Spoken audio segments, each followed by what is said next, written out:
Welcome to Bad Gear, the show about the world's most hated audio tools. If there was a trend that defined music technology in the 2010s, it was miniaturization. Korg Walkers, Roland Boutiques and numerous other super compact and mostly affordable instruments were an answer to shrinking studio desk real estate, ongoing digitization and increased mobility of musicians.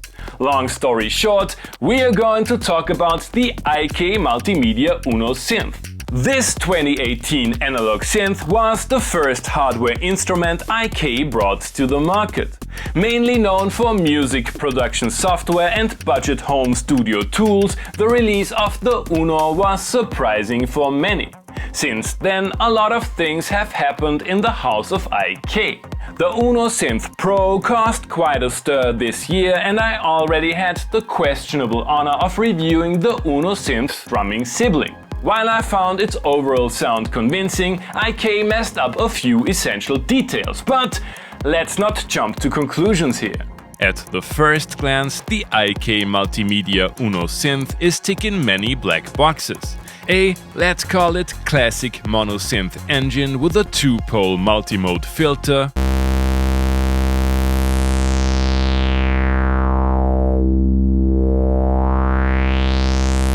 Two of these nice oscillators you can seamlessly tweak from one waveform to the other.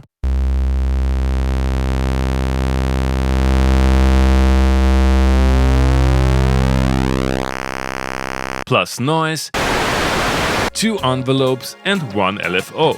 This very traditional take on the subject is housed in a plasticky and lightweight enclosure that obviously wasn't built for the hardship of touring. I can live with mini jacks for in and outputs, but 2.5mm connectors for MIDI are a serious crime. The retro-looking front panel of the synth reminds us of the membrane-covered buttons you can find on, for example, a DX7, but it is basically just a matte surface with touch-sensitive zones. 4 of the 7 moderately wobbly knobs are the main UI elements of the parameter matrix, which is nice.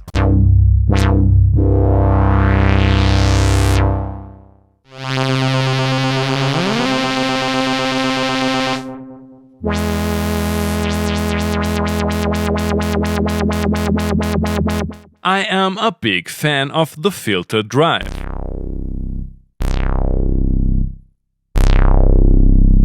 All other parameters can be accessed using the editor, which can be downloaded from IK's homepage. You can momentarily patch and boost modulation to selected parameters by hitting one of the 5 momentary FX buttons.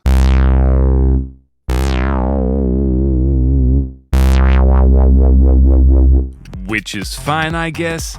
The digital delay FX is more on the subtle side. IK Multimedia unironically outdid itself with the arpeggiator and sequencer.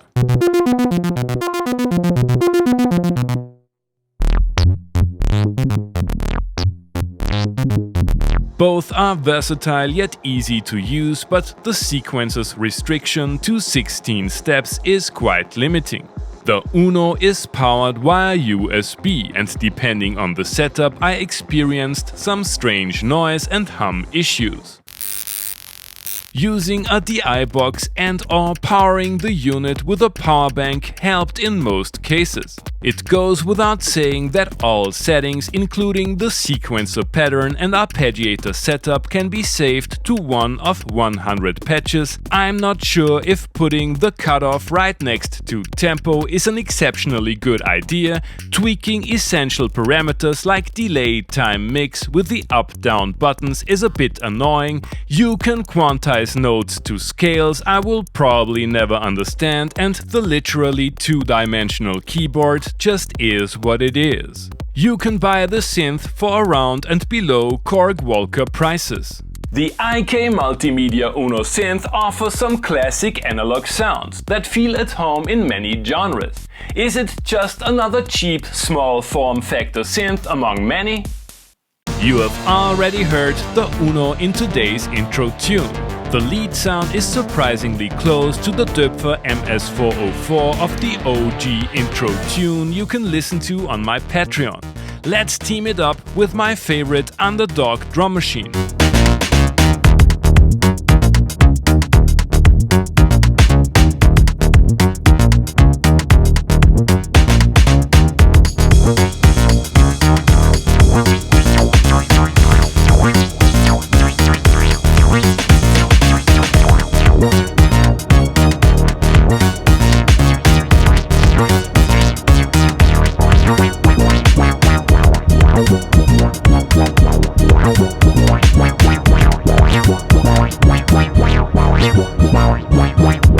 Nice!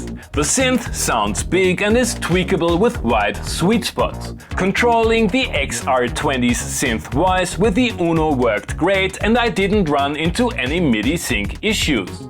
Pattern length of only 1 bar is a real limitation, but that's nothing last week's Novation circuit can't fix with some chords feeding the UNO's arpeggiator.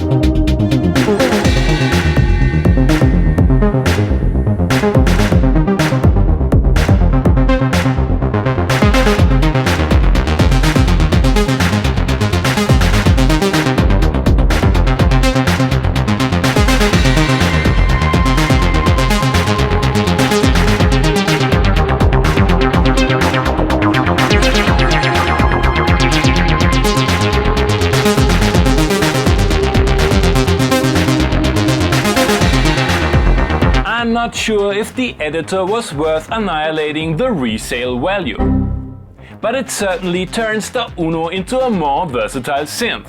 I definitely needed a DI box with the synth connected to the computer via USB. At least sonically, I still have to find the UNO's weak spot.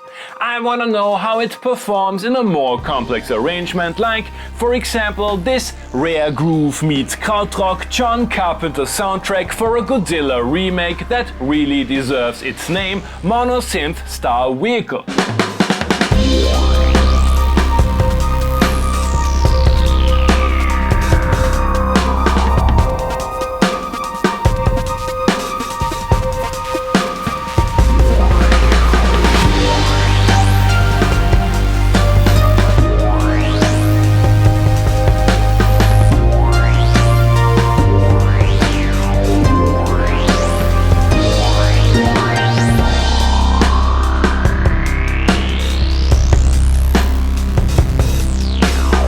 Verdict. We, the synthesists of the 21st century, live in blessed times.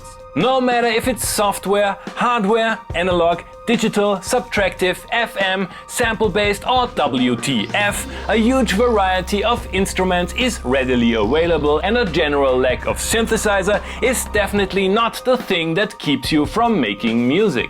Sure, low-budget instruments like today's UNO have their flaws, but even some of the absolute synth classics were and still are notorious for being far from perfect. However, no matter how much I like the sound of the UNO, the flimsy build quality, noise issues and reliance on software don't make it easy to use it outside of the safety of our bedroom studios. I think there is more than one reason why IK released a pro version. Thanks for watching and see you next time!